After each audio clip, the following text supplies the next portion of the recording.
ဒါကဓမ္မတို့ကိုယ့်ရဲ့ကိုယ်သေးကြအောင်လုပ်ပါဆိုတာကိုဖြင့်ပြောရပါလိမ့်မယ်ဒါမှမဟုတ်ဗရာတရားရှိတဲ့ဆရာသမားလည်းဖြစ်အကျိုးရှိပါလို့ရှိတဲ့ပုဂ္ဂိုလ်လည်းဖြစ်နေလို့မောင်မြတ်ရေးသူများရေးတဲ့ကိုယ်ရေးကြီးစမ်းပါဆိုတာတိတ်တွန်းရတယ်သူများရေးတဲ့ကိုယ်ရေးကြီးကြစမ်းပါဆိုတာဒကာရမတော့ခုမှဆုံရကြုံရတာတွေအတွက်လောကုတ္တင်များမနေစမ်းပါနဲ့ဒါရမီတွေဆိုတာဒကာရမတော့ခုမှဆုံရတာမဟုတ်လားဒါတွေလောကများနေလို့တော်ကအေးဒါတွေလောကများပြီးဒီကလာနေလို့သူတို့ကဒကာရမတို့ပုံမှုတားနိုင်ကြရလားဒါရသမီးတွေခင်မွန်းတွေကလေနာမှုတားနိုင်ကြပေမှုတားနိုင်ကြပြီးတော့လာရဂရိကသူတို့ကမြဲအောင်လုပ်ပေးနေတယ်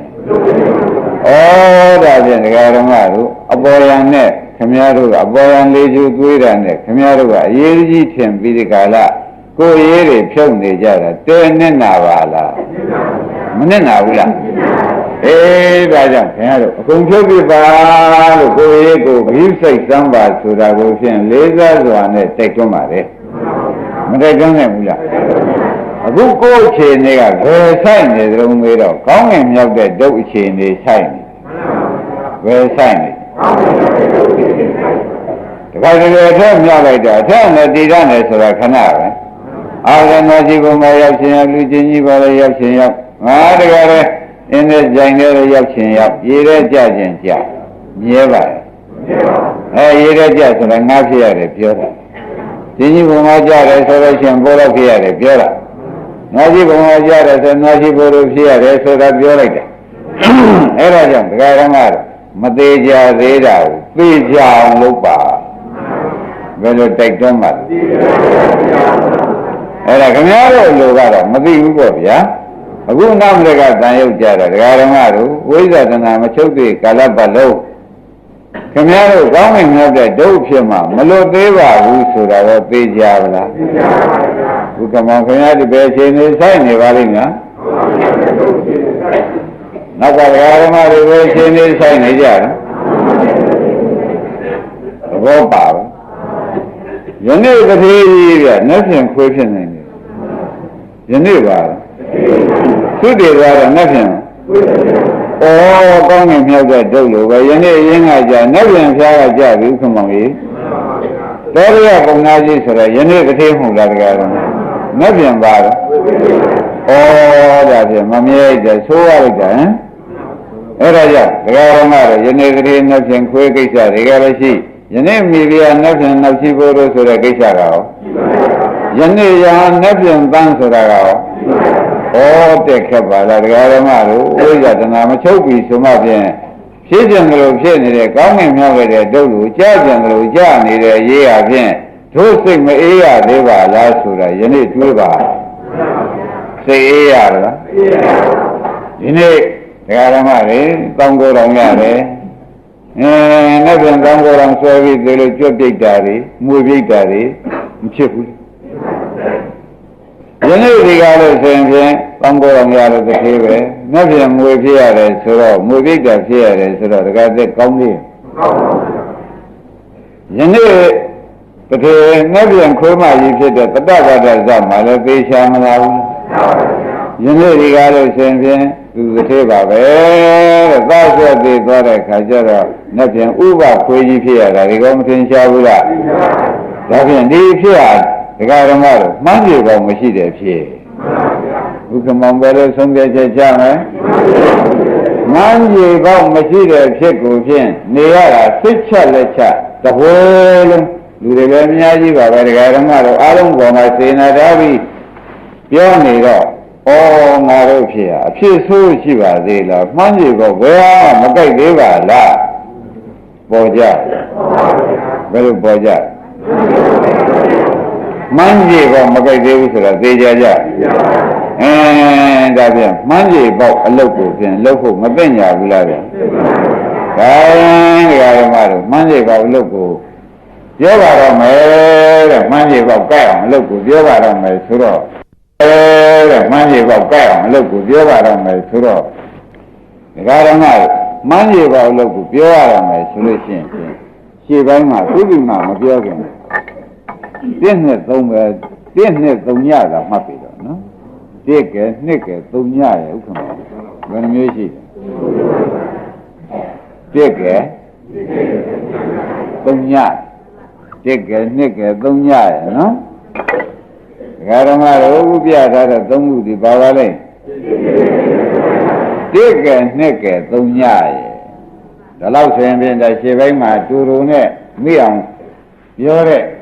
ရိမြန်းမှုကိုသေချာပြောပါပြီတစ်ဆိုတာငါလို့မှတ်လိုက်စမ်းနှစ်ဆိုတာငါဥစ္စာလို့မှတ်လိုက်စမ်းသုံးဆိုတာငါဥစ္စာမဟုတ်လို့ဒီညာရလို့ရှိရင်ငါဥစ္စာမဟုတ်လို့ရှိရင်သုံးညဆိုင်တစ်ကငါနှစ်ကသုံးကသုံးညသုံးညတသဘောကျတစ်ကနှစ်ကသုံးကသုံးညရှင်းကြပါလားသေးသေးချာချာဟောနေပါတယ်ဓမ္မတို့ဒါခမည်းတော်ဂရိမြဲဝေအလုပ်သေးချာချာရှင်းပြနေပါတယ်တစ်ကဘာပါလဲနှစ်ကဘာပါလဲသုံးကအဲ့တော့ဓမ္မတို့မှာတဲ့တရားများများကျင့်ကြံဖြုတ်တစ်ဖြုတ်နှစ်ဖြုတ်ပြီးဒီကလာသုံးကိုယ်ပိုင်ရအောင်လုပ်ဖို့အရေးကြီးတစ်ကိုလည်းဖြုတ်ပါလိမ့်မယ်နှစ်ကိုသုံးပါလို့ကသုံးကိုယ်ပိုင်ရအောင်လုပ်ရတယ်ကြက်စဉ်းစားပါဦးခင်မောင်ဒါတူတူနဲ့ခင်ဗျားတို့ကောင်းငင်မြောက်တဲ့ဒုက္ခဘဝမှာလော့ဒီသုံးညဖြစ်လို့ရှိရင်ဘာမှမပူနဲ့တော့ဒီသုံးညဖြစ်ရင်မပူပါနဲ့တော့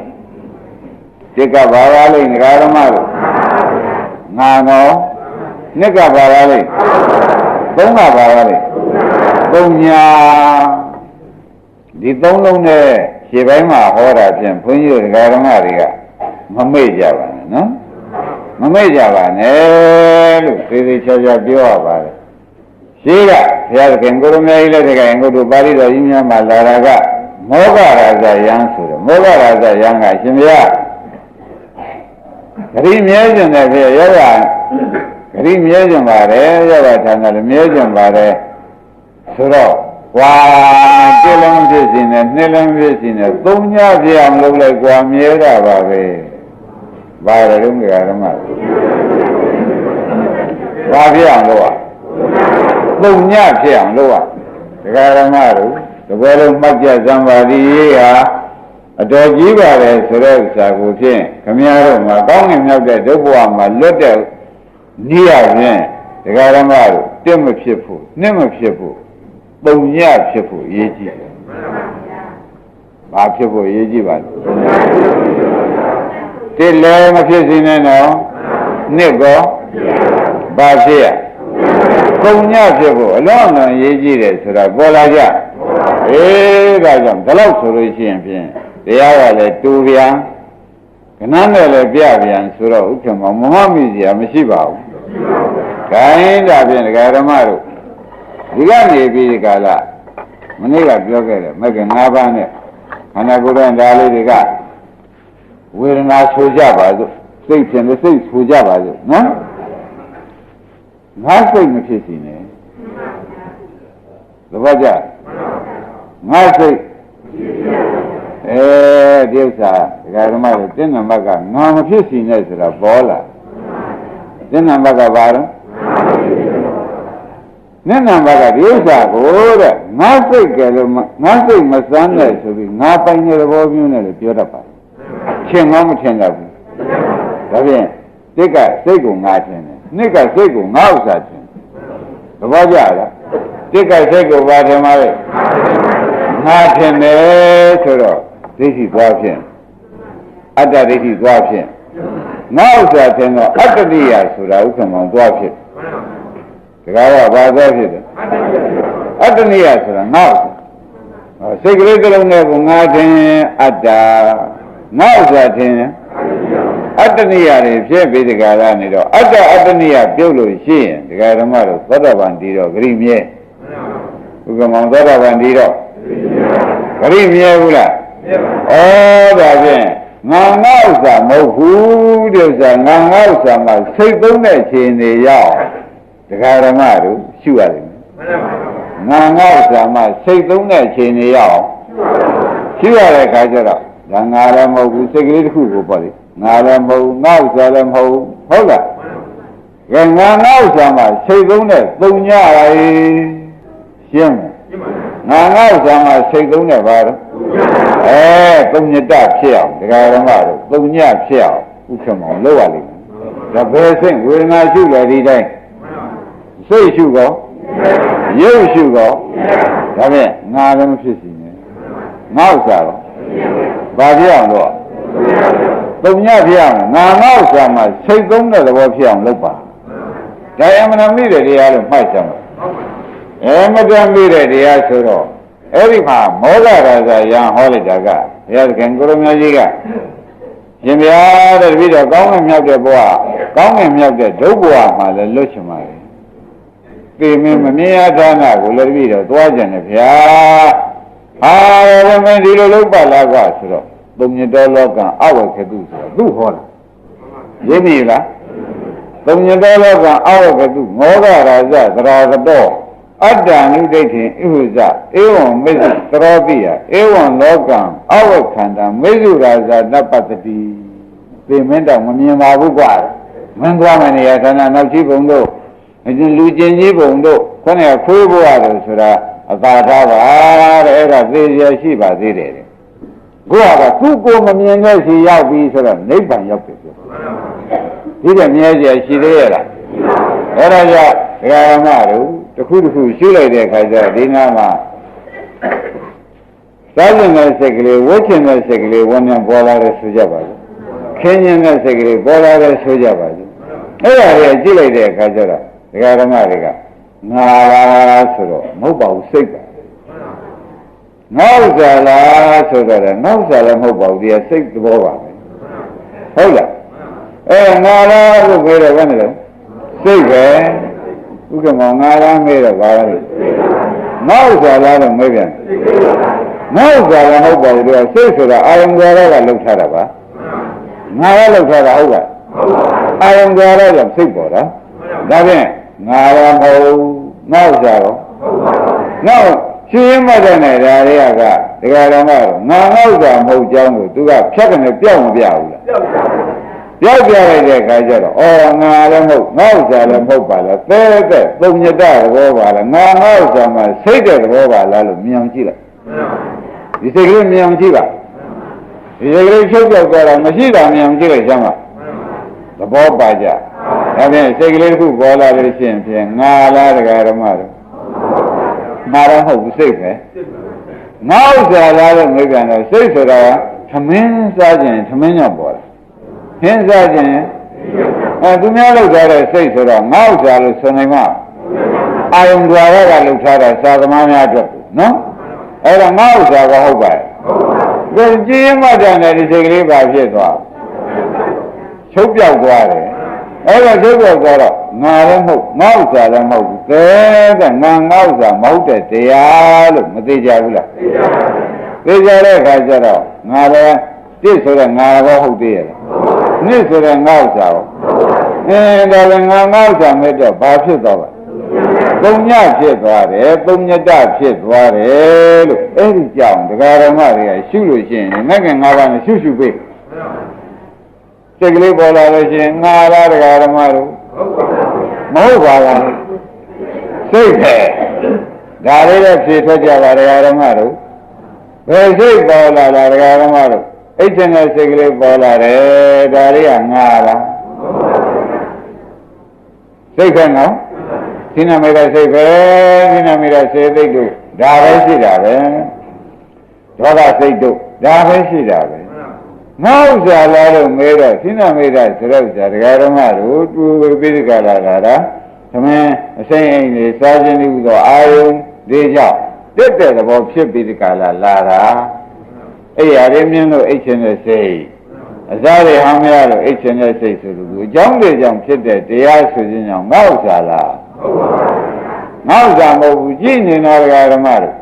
ကြည့်နေမှတည်းနဲ့သီနာမိတာလေးပါဖြစ်သွားတယ်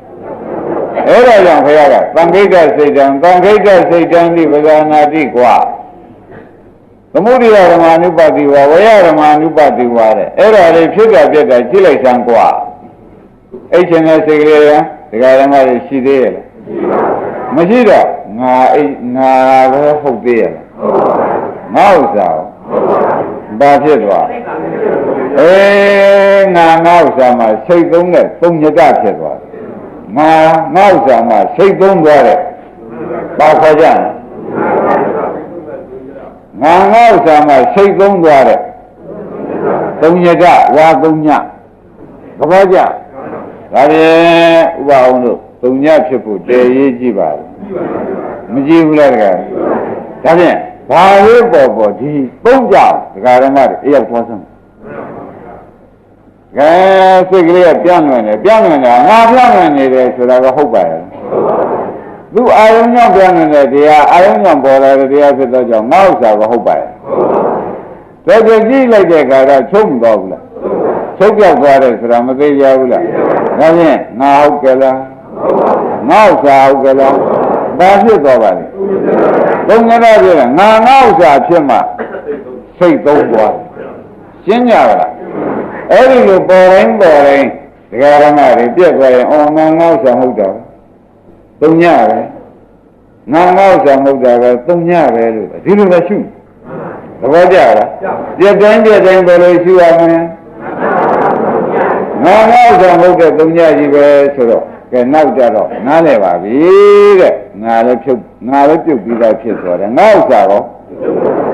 ပေါ်လာတယ်လေးကသုံးညပဲသုံးညတာပဲလို့ဆိုရှုတယ်ပေါ်လာတဲ့စိတ်ကလေးကိုဘယ်လိုရှုကြမလဲသုံးညတာဟောငါဥစ္စာမစိတ်သုံးတာပဲဒီပဲရှင်းနေရင်ပေါ့ဗျာအဲ့ဒီကလေးရှုလိုက်တဲ့အခါကျတော့သူကသုံးညတာဒီကရှုနေတာလေးကမဲ့ကသူကတော့ရှုနေတာလေးကသုံးညမြင်တာဘယ်လိုပါလဲမလို့မေးရမနဲ့ပြောကြပါမက်ကမှာသုံးညမြင်တယ်မက်ကမှာ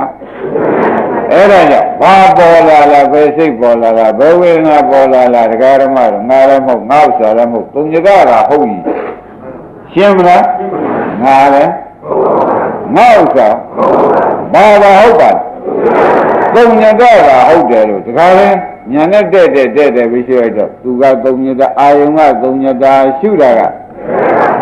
မက်ကဆိုတော့ဒကာရမတို့တခါလဲငါဥစ္စာဆိုတဲ့ဒိဋ္ဌိတွေနောက်ကအကုန်ပြုတ်ရှင်းမလားဒါရင်ကဖြင့်ဒီသုံးညတာလေးရှိကထားဒကာရမတွေကမက်ကနေကြည်သဘောကျအဲ့ဒါလေးသုံးညတာဖြစ်သွားပြီဘယ်စိတ်ကလေးရှုသုံးညတာဖြစ်သွားပြီဆိုလို့ရှိရင်ဖြင့်တဲ့ဒကာဓမ္မတို့သိတဲ့အတိုင်းရှေ့ကသုံးညတာနောက်ကသေတာကအတ္တနိယမမရသေတာကအတ္တကငါအတ္တနိယငါ့ဥစ္စာဒိဋ္ဌိတဏှာသေးတယ်ရှုတာကလားဒါတူရုံနဲ့ပြတာနော်တူရုံနဲ့ပြတာဓမ္မတွေကသေးဒိဋ္ဌိပဲလို့မမှတ်လိုက်ပါနဲ့မောဟရာဇရံကိုဘုရားဟောတော်မူတာဒါရင်ဓမ္မတို့မြင်တိုင်းဘာဖြစ်အောင်ရှုရမလို့ဒါဖြင့်ရှေကသုံးညတာနောက်ကသေတာကအတ္တနဲ့အတ္တနိယတခါလည်းသိပြီဒကာဓမ္မတို့ဘာဖြစ်ပါလဲအတ္တဆိုတာငါနော်အတ္တနိယဆိုတာငါဥစ္စာပြုတ်သွားတယ်ဆိုတော့အတ္တကငါဥစ္စာဆိုတာကတဏှာသဘောကျဒိဋ္ဌိတဏှာပြုတ်ဒကာဓမ္မတို့ဘာပြုတ်ပါလဲခင်ဗျားတို့ကဘယ်လိုများမြင်လိုက်လို့ပြုတ်တာပါလဲဒိဋ္ဌိပြုတ်ရင်အဲ့တော့ဒိဋ္ဌိဝိသေသပြုတ်ရင်သောတာပန်ရှိသဘောကျဒီသောတာပန်ဖြစ်ဆိုလို့ရှိရင်ဖြင့်ဒကာဓမ္မတို့သုတိမနေသေလင်တဲ့အခါကြလို့ရှိရင်သောတာပန်ဖြစ်နေသေသွားတဲ့အခါသုတိမှာတော့ဖယ်သွားသည်ကောင်းဝင်မြောက်တဲ့တို့လို့ကြားကျင်လို့ကြားတာလားမှန်းကြည့်ဖို့ရှိသလားအဲ့တော့ဒကာဓမ္မတို့ဒီသုံးညလေးဖြစ်အောင်ခင်ဗျားတို့ဝန်မလေးကြပါနဲ့သုံးညလေးဖြစ်အောင်ဝန်မလေးကြပါနဲ့ဆိုတာသိသိချာချာပြောပါတယ်အဲ့တော့ခ ခင်များတို့ခန္ဓာကိုယ်ကလည်းကောင်းကင်မြောက်တဲ့တို့လူမမြဲသေးခင်များတို့သာသမီတွေကလည်းမမြဲသေးတော့ဒီသုံးညတဆက်အောင်လုံးနိုင်တဲ့ပုဂ္ဂိုလ်ဖြင့်မြဲပြီသုံးညတဆက်အောင်လုံးနိုင်တဲ့ပုဂ္ဂိုလ်ဖြင့်မြဲပြီဆိုတော့သိကြပါလားဒါဖြင့်ဒီသုံးညတဒီငါတို့ကဲယူမဲ့သုံးညတဘယ်လိုဆိုကြငါတို့ကောင်းမမြောက်တဲ့ဒုက္ခမှာလောအောင်လုပ်တဲ့သုံးညတဆိုနိုင်ကြတယ်ဒါကြောင့်ဒီလိုဟာတရားဓမ္မတို့ခဲရင်မလားလို့တစ်ခါမေးကြတယ်မခဲဘူးနော်ဒါလည်းငါလည်းမဟုတ်ဘူးငါဥစ္စာလည်းမဟုတ်ဘူးပြတ်သွားတဲ့ဓမ္မလေးကသက်သက်ငါဥစ္စာမှာစိတ်သုံးတဲ့ဓမ္မပဲလို့ဆိုတော့ဝင်လေးတယ်ဘယ်ပေါ်လာလားငါဥစ္စာရှိသေးရဲ့ဘာနာလဲစိုက်ကြည့်ပါဒကာဓမ္မတို့ဝေဒနာလေးပေါ်လာလဲကြည်စံငါလားငါဟုတ်တော့ဝေဒနာပါဒကာဓမ္မတို့ငါဥစ္စာလားဆိုတော့အိုးငါဥစ္စာမဟုတ်ပါဘူးဖတ်တာဖြစ်เสียဝေဒနာပါဖတ်တာကလောက်ထားတာပါသိကြပါလားဒါရကြီးမှကျန်တဲ့ကစိတ်သုံးသွားပြန်တော့ငါဥစ္စာဖြစ်မှမရှိပါလားဆိုတော့မသိဘူးလားဒါဖြင့်ငါဥစ္စာမှမရှိတာဒီကားလို့ဆိုရင်ဖြင့်သုံးညတာမြင်တာသိတာအတ္တအတ္တနိယတခါတည်းဒိဋ္ဌိပြုတ်ထွက်တခါတည်းဒိဋ္ဌိပြုတ်တယ်ဆိုတော့ဒီတရားတဲ့တူတာတရားဓမ္မတွေရှိသေးရဲ့အဲ့လောက်တောင်ခင်ဗျားတို့ခန္ဓာကိုယ်ထဲမှာဩဘာပေါ်သုံးညဖြစ်အောင်လုပ်ဖို့ရတို့ရေးပါသုံးညဖြစ်အောင်ရေးတို့ကရှုနိုင်လို့ရှိရင်ဖြင့်မရှိဘူးမရှိတာသိရင်သုံးညဖြစ်တာသဘောကျမရှိတာတက်လို့လည်းရေးလို့ဖြစ်ကြလားဥက္ကမောင်နှစ်ကောရေးလို့ဖြစ်ကြဘာလို့မရှိဒါကြောင့်သုံးညလို့ဆရာဘုန်းကြီးကပြောနေတယ်စာလို့သုံးညတာခင်ဗျားတို့တစ်ဆိုတဲ့ငါကိုရေးလို့ဖြစ်ကြလားနှစ်ဆိုတဲ့ငါဥစ္စာကိုဘာရေးမလို့ဟောဒီညာနဲ့သုံးညကရေးရှင်းမလားဒါပြန်သူကသုံးညဝါသုံးညတာသူကပါတော့သူကပါပါလေအတ္တတဏိယဆိုတော့တစ်နဲ့နှစ်ပြုတ်သွားဒကာဓမ္မတွေဘာတွေပြုတ်သွားတစ်နဲ့နှစ်ပြုတ်ပြီးညာနဲ့မှသုံးညကြံရတဲ့ညာနဲ့မှဘာကြံရပါလဲနားလေကြရလားနားလေကြရလားဘုန်းကြီးကဖြင့်စေရောကိုပါဒကာဓမ္မတို့တခါတည်းကောင်းကင်မြောက်တဲ့ဘဝမှာတခါတည်းလွတ်ပြီးတခါလားကဲဒီဘဝကသတ္တဗံတိဒီဒီကရဏအတုတိခင်ဗျားတို့ဘယ်မှမတော်ဘူးအထက်ကတက်နတ်ပြည်လည်းကသတ္တဗံတိဒီကရဒီအထက်ကတက်သွားတယ်ဆိုတာသိကြလားအဲ့တော့ငါတို့ကဖြင့်စုံသမားမျိုးသမားမဟုတ်တော့ဘူးမြုပ်သမားမျိုးသမားဆံသမားသက်တဲ့ဥက္ကမောဘာလဲတော့ဒကာဓမ္မတွေယခုတော့ဖြင့်မြုပ်ရှိတယ်လဲမျောကြီးတယ်လဲဆိုတော့ကောင်းငင်မြောက်တဲ့ဒုလို့ဖြစ်သိကြကြရဲ့လားအဲ့ဒါကြောင့်ကိုယ်ကောင်းငင်မြောက်တဲ့ဒုဘဝမှာလွတ်ချင်လို့ကြားကျင်လို့ကြားတဲ့ဘဝမှာလွတ်ချင်ကြလို့ရှိရင်သုံးညဖြစ်အောင်ရှုပါမိပြီဒကာဓမ္မတို့တရားတော့တရားကဖြင့်ခမည်းတော်အကုန်ကာကွယ်တော့မှာသဘောကျတရားကဖြင့်ခမည်းတော်အကုန်ကဲတင်မှာပဲဥက္ကမောင်ပါလေတော့တရားကကဲတင်ခြင်းပါတယ်ကဲတင်နေတဲ့စွန့်ရည်တတိရှိပါတယ်ဒါရိတိဓမ္မောဟုတ်ဒါရိတိဆောင်တဲ့ဓမ္မတို့ကြောင့်ဓမ္မောဓမ္မမီးဆိုတရားကတော့ကဲတင်နေတဲ့တတိရှိတယ်ခင်ဗျားတို့ကဒီတရားကိုဝန်တဲ့ရအောင်မသွင်းလို့ရှိရင်ဖြင့်သူကပြင်ဘက်ကတော့မကဲတင်နိုင်ဘူးသဘောကျလားပြင်ဘက်ကတော့အတွင်းရောက်ရင်တော့ဒါပြန်ခမည်းတော်ကသူ့ကိုပဲအတွင်းရောက်အောင်ကြိုးစားပါဆိုတာဒကာဓမ္မတို့ပြောဖို့လိုသေးလားဒါပြန်ခမည်းတော်ဒီနေ့တရားမှာဘာမြင်ရုပ်မြင်လဲသုံးညတဖြစ်အောင်ရှုနာမြင်ရောဒါသူကသုံးညတဆိုတော့မြင်တာကသိတာကအတ္တအတ္တနိယအတ္တကဒိဋ္ဌိအတ္တနိယကတဏှာသူတို့ပါသွားတဲ့ဆိုတဲ့ဝိဇ္ဇာကလည်းရောချုပ်ပြီမချုပ်သေးဘူးလားအဲ့ဒါတွေသေးသေးချာချာဆရာဘုန်းကြီးကရှင်းလင်းပြီးဒီကလာပြနေတော့ဩ တို့ဒီကောင်းငင်မြောက်တဲ့တို့လိုအရင်ကကြဖျားကကြအလဲကကြတို့မှာအခုဒီတိုင်းကနေလို့ရှိရင်အကြမမြဲသေးပါလား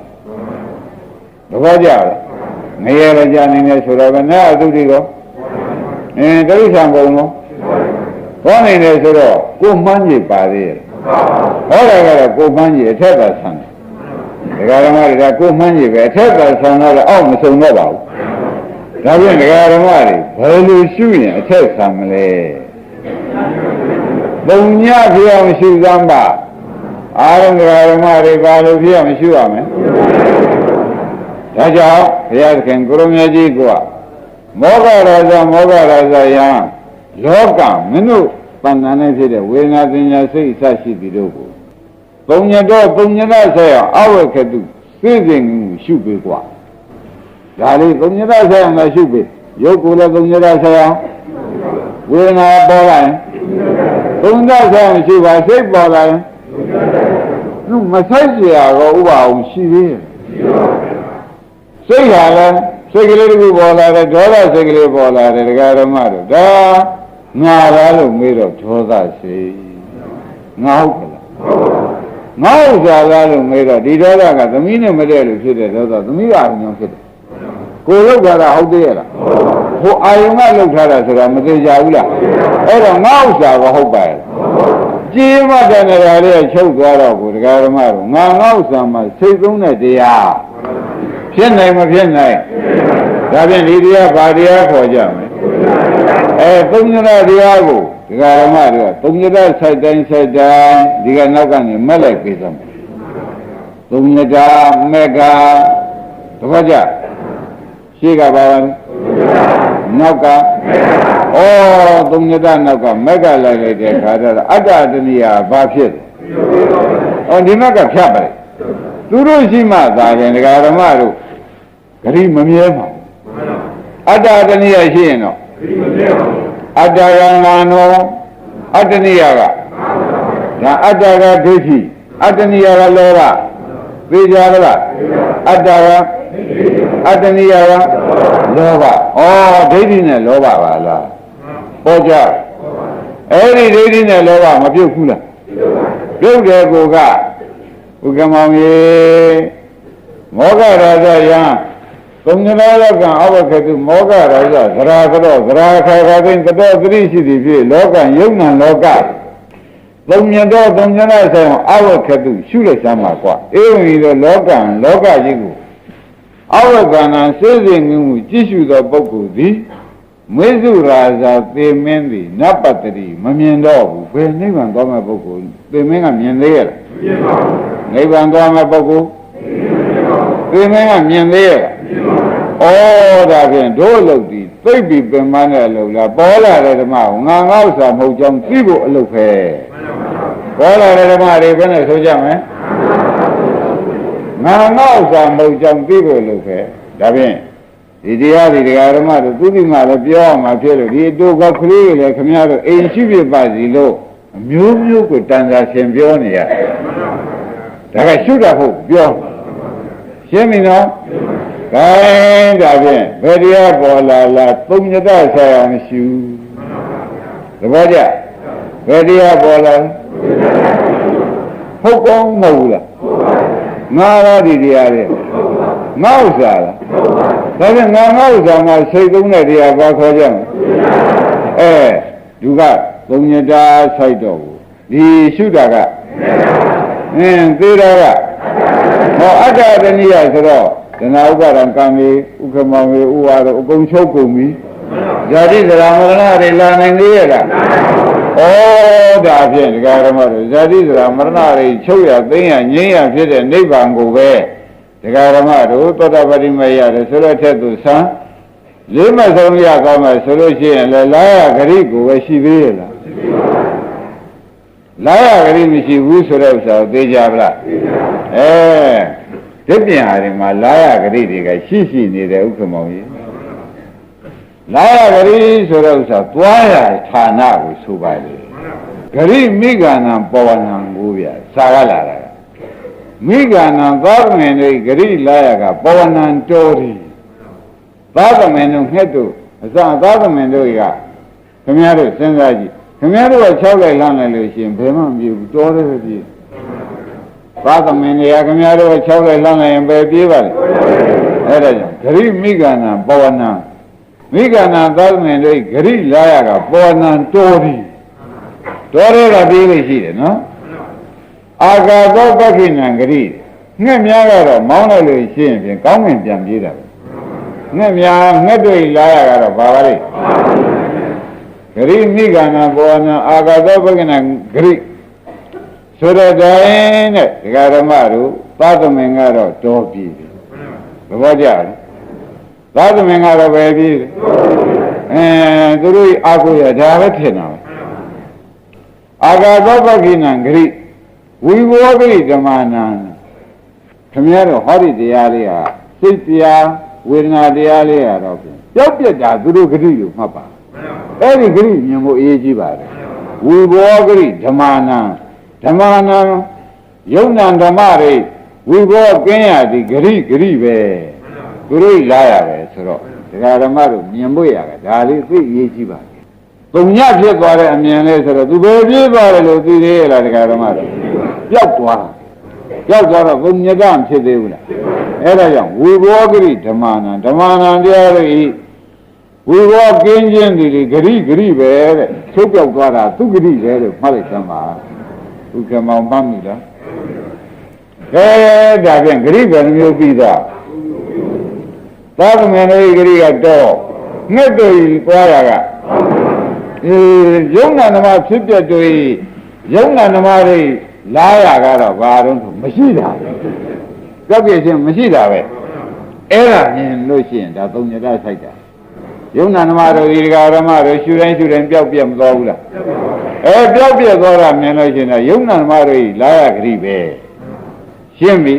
ဒါဖြင့်မဲ့ဆိုင်သောပုဂ္ဂိုလ်ဂရိကလိုသေးမလိုဘူးလားယုံနာဓမ္မဂရိကတော့သိပြီနော်ခင်မောင်ဘာတော့ပျောက်ပြက်တာပဲရှင်းကြပါလားအဲ့တော့ခင်ဗျားတို့ရှုတာဗာမြင်ဖို့ရေးကြည့်တယ်နိဗ္ဗာန်ရတောဂရိနိဗ္ဗာန်ရတောယန္နာပုဂ္ဂိုလ်တွေဂရိလာရသည်ဟောယန္နာပုဂ္ဂိုလ်များသိတော့ဘယ်သွားပါလဲဆိုနိဗ္ဗာန်အဲ့တော့မှန်းကြည့်ပေါ့မရှိဘူးလားဥက္ကမောင်ပါတဲ့ခင်ဗျားတို့မိုက်ဆိုင်ဖွယ်ဆိုင်လုပ်တဲ့ပုဂ္ဂိုလ်ကတော့မှန်းကြည့်ပေါ့ရှိတယ်ကောင်းကင်မြောက်တဲ့ဒုလို့ဟုတ်သေးရဲ့လားအမှန်တော့ဘုန်းတော်သေးဘူးလားဒါဖြင့်ဒကာဓမ္မတို့တဲ့ဂရိဒီနဲ့၄မျိုးရှင်းပြလိုက်ရတာဘုန်းကြီးကအမှန်ကျင့်တတ်ပါတယ်ဘုခမောင်ရေသမင်တို့လာရတာလွတ်ကလာပြသေပေးလာရပါတော့မလွတ်ပါဘူးတဲ့နော်ငှက်တို့ဂရိကတော့ပါတဲ့အသေးလွတ်ပါရလားမလွတ်ပါဘူးတဲ့အဲ့ဒါတွေလည်းကားပါခင်ဗျားတို့ရှုနေတဲ့ဓမ္မကြီးဂရိကတော့ပါတဲ့ခင်ဗျားတို့ရှုတဲ့ဥစ္စာတတိယတို့ဘယ်မြင်မှန်ရမှနေရာကြမလဲလို့မေးတော့သူဂရိကိုသိရင်ပြီးတာသူဂရိဆိုတာကပျောက်ပြက်သွားတာရှင်းမလားပျောက်ပြက်သွားတာဒီယုံနာဓမ္မတွေဂရိဝါယုံနာဓမ္မတွေလာရရင်းနေကြပါလားဒါပြန်ယုံနာဓမ္မဖြစ်ပြီးပြက်သွားတာလေသိတဲ့ပုဂ္ဂိုလ်ဒီသုံးမြတ်တာလဲဆိုင်ပါတယ်သူဂရိကိုလည်းမြင်လိုက်ပါတယ်ယုံနာဓမ္မတွေဂရိကိုအဲ့ဒီအမြင်ဆိုရင်ဒါအမြင်မှန်ပြီတဲ့ကဲတခါသွားလိုက်ပေါ့နိဗ္ဗာန်ရတောဂရိနိဗ္ဗာန်ရတောယန္နာပုဂ္ဂိုလ်တို့ဂရိလာရပဲဆိုတော့ခမည်းတော်ဒီမက်တွေကိုထိုက်နေတဲ့ပုဂ္ဂိုလ်ကြတယ်နိဗ္ဗာန်မှာတပါးသွားရရှိသေးရဲ့ဒါပြန်တဏှာရဲပေါ့ဗျာဒါပြန်ကောင်းငင်ရောက်တဲ့ဒုက္ခမှာလွတ်မလို့သိကြပါလားဒါပြန်ဒီလုတ်ဒီတရားဓမ္မတွေလောက်ရမှာလားမလောက်ရတော့ဘူးကောင်းငင်ရောက်တဲ့ဒုက္ခမှာလွတ်ခြင်းပါတော့ရှင်းမလားအဲ့တော့လောက်ရမှာကဒီလိုပါတရားဓမ္မတွေဘာလို့ရမှာတော့ဆိုတော့ဝိဘောဂရိဆိုတဲ့ခန္ဓာတွေဖြစ်ပြီးပြတ်ပြက်သွားတာလေးတွေဒါကိုခင်ဗျားတို့ကမြင်ဖို့အရေးကြီးဒါမြင်လို့ရှိရင်မဂ္ဂင်၅ပါးကမဂ္ဂင်၈ပါးဖြစ်လိမ့်မယ်ဆိုတာမသေးကြဘူးလားသိရတဲ့အခါကျလို့ရှိရင်ဖြင့်ဒကာရမတို့နိဗ္ဗာန်မှာတပါလာရဂရိကျွတ်တို့ရှိသေးရဲ့ပိုကြဒီသဘောကိုရှိသေးရဲ့ ဒါဖြင့်ဥက္ကမောင်ကြီးသုံးညဖြစ်ဖို့တည့်ရေးကြည့်ပါရှင်းကြပါလားဘာဖြစ်ဖို့သုံးညဆိုတာဘာလိမ့်မလို့ဆိုတော့ဒကာဓမ္မကငါတို့လည်းရေးမဖြစ်တာငါဥစ္စာတို့လည်းရေးမဖြစ်တော့ဒီဥစ္စာတွေငါဥစ္စာမှာစိတ်သုံးတဲ့သဘောမြင်အောင်ကြည့်ပါရှင်းကြပါလားဒါရင်ပြက်သွားတယ်ဆိုဘယ်လိုမြင်အောင်ကြည့်ရမလဲငါဥစ္စာမဟုတ်လို့ပြက်သွားတယ်ငါဥစ္စာမဟုတ်လို့ပြက်သွားတယ်ဒီတိုင်းရှုနေုံပဲမဇ္ဇကလည်းမဟောပါနဲ့မမြည်ပါနဲ့ငါဥစ္စာမဟုတ်ကြောင်းသိကြလိုက်တာလို့ဒါစိတ်တွေကရှုနေရှုတဲ့စိတ်ကလေးတော့သိကြလိုက်တာရှိတဲ့စိတ်ကလေးလည်းမပြတ်ပါစေနဲ့ဆိုလို့ရရလားမြင်တဲ့စိတ်ကလေးမပြတ်ပါစေနဲ့ကြားတဲ့စိတ်ကလေးမပြတ်ပါစေနဲ့နားတဲ့စိတ်ကလေးမပြတ်ပါစေနဲ့ရတဲ့စိတ်ကလေးမပြတ်ပါစေနဲ့ခံစားတဲ့စိတ်ကလေးမပြတ်ပါစေနဲ့ဝမ်းသာတာလည်းမပြတ်ပြစေနဲ့မရဘူးတကားလည်းငါလည်းမဟုတ်ငါ့ဥစ္စာလည်းမဟုတ်ဘူးတော်ကြလို့ရှင်ဝိဘောဂရိဆိုတဲ့အတိုင်းပြတ်ပြတ်သွားတာအဲဒီပြတ်ပြတ်တာဒီသုံးညတာမြင်တာကသေတာကအတ္တနိယဆိုတော့အတ္တကငါအတ္တနိယကငါဥစ္စာဆိုတော့ဒိဋ္ဌိတဏှာမသေးဘူးလားတဏှာသေးတဲ့ဥပါဒံကံလာသေးရဲ့လားမလာရင်နောက်ဘဝဇာတိဇရာမရဏကဘယ်နဲ့နေတော့ပရိစ္ဆေသမုပ္ပါကြီးကောင်းကောင်းကြီးပြမတော်ဘူးလားရှင်းကြဗလားဒါဖြင့်ဒီဃာရမတို့ဒီနေ့ရှုနည်းကိုသေချာပြောနေတယ်ဘယ်ရှုသုံးညတဆိုင်ရင်ပြီးတယ်ဘယ်ရှုသုံးညတဆိုင်ရင်ပြီးတာငါဥစ္စာမဟုတ်ကြောင်းသိရင်ပြီးတာပဲဘယ်ရှု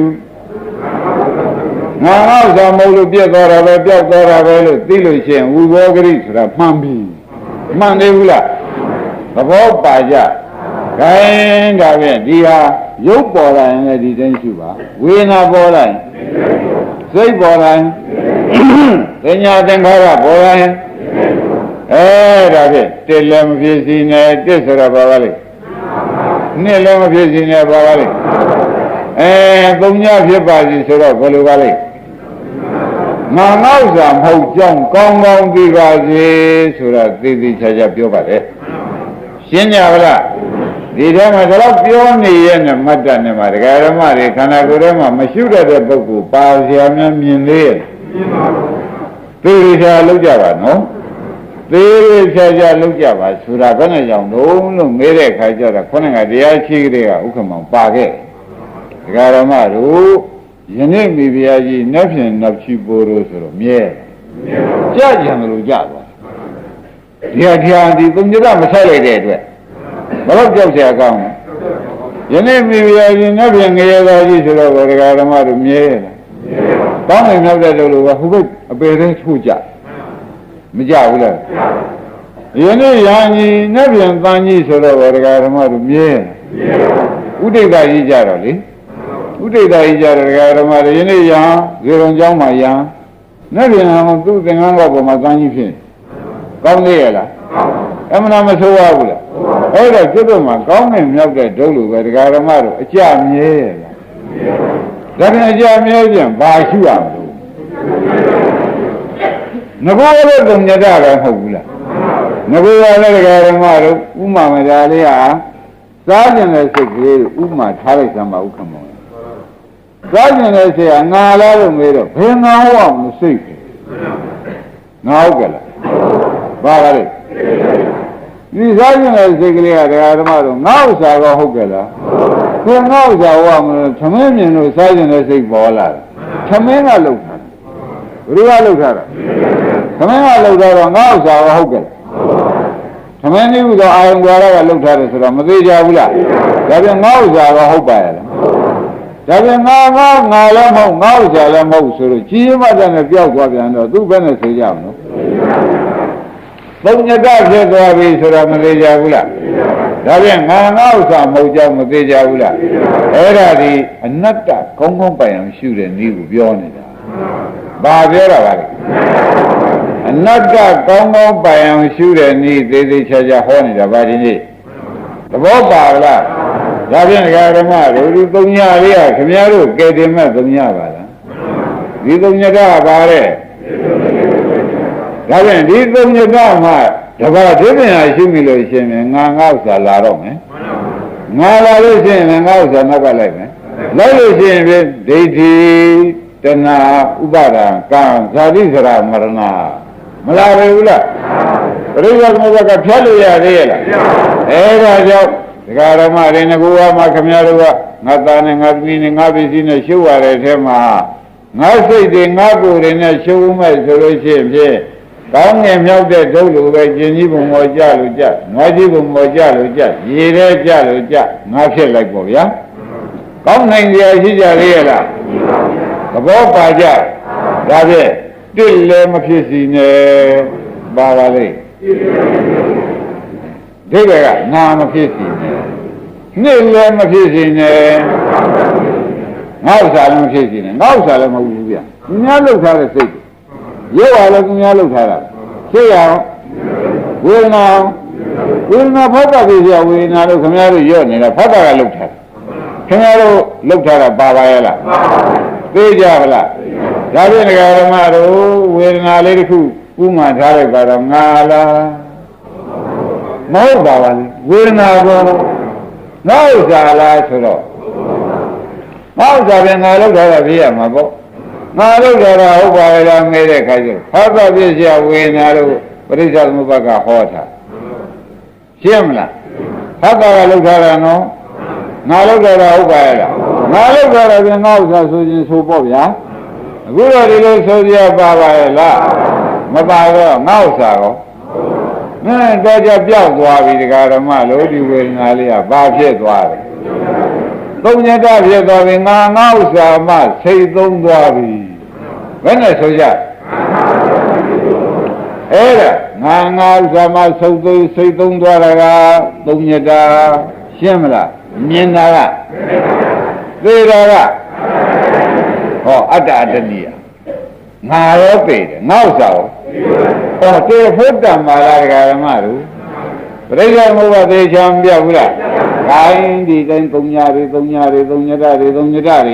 ဒကာဓမ္မတွေရှုလိုက်ပြီးဆိုကြပါစို့ဗျာကြာတော့ဘာဒီသုံးညတွေရေဥက္ကမောင်ကြီးမြင်နေပြီဆိုကြပါစို့မြင်မှတန်တဲ့ဒကာဓမ္မတွေကဒီသုံးညတတွေကလည်းနောက်ကိုအစားမထိုးလာတော့ဘူးသုံးညတနဲ့ပတ်သက်တာအစားမထိုးတော့ဘူးဆိုတော့သုံးညနဲ့ပတ်သက်တာအစားမထိုးတော့ဘူးဆိုတော့ဒကာဓမ္မတို့သဘောပါသုံးညတနိဗ္ဗာန်ပဲကူပထမတော့သုံးညတနောက်ကြတော့သုံးညတနိဗ္ဗာန်သဘောကျပထမတော့ဘာနောက်ကြတော့ဒီသုံးညတကိုပဲရှာမတွေ့တော့ဘူးဆိုတော့ဒီနေရာမှာသုံးညတဖြစ်တဲ့တရားတွေလာသေးရဲ့မလာတဲ့ခါကြလို့ရှင်ဖြင့်တဲ့သုံးညတနိဗ္ဗာန်ပဲသူ့ဟာသူကူဒီအမိုက်ခင်7ပါးသွားဖြစ်သဘောကျဩဒါဖြင့်သုံးညတကလည်းသုံးညတတစ်မျိုးဖြစ်ပြဆိုတဲ့သုံးညတကတစ်မျိုးဖြစ်ပြမရှိတဲ့သုံးညတနိဗ္ဗာန်ကဩဒါဖြင့်သုံးညတကနေပြီးသုံးညတနိဗ္ဗာန်ပဲကူးသွားတာလေအနည်းလေးပါဒါဖြင့်သုံးညတမြင်အောင်ရှုလို့ရှိရင်ရှုပါမြင်ရင်ဘယ်သွားမလဲသုံးညတနိဗ္ဗာန်ပဲကူးမယ်ဆိုတာမသေးကြဘူးလားဒါဖြင့်ဒကာရမတို့ဒီတရားတဲ့တူတာကိုရှိသေးတယ်ဩဒါဖြင့်ဥက္ကမောင်ရေဒီလိုလုပ်ကြစေတော့နော်ငါလည်းပြုတ်အောင်လုပ်ငါဥစ္စာရောသုံးညတကြံအောင်လုပ်ရှင်းမလား